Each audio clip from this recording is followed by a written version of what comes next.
This is Eric Muathe, Muathe.com. In this video, we're going to be taking a look at Facebook at the conclusion of January 2020.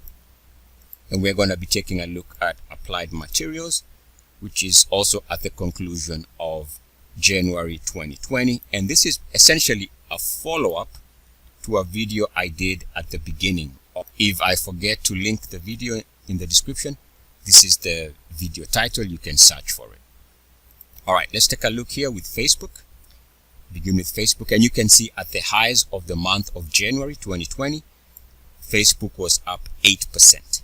And this is how things look like.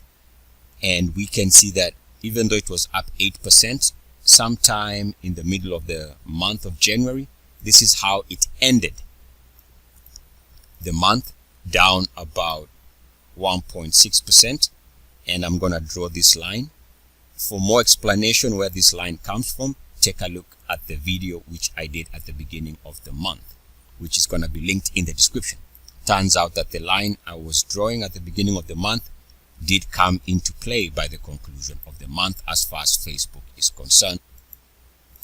So this video will explain that. Again, an interesting look at how markets behave and some of the tricks that the market can play on us.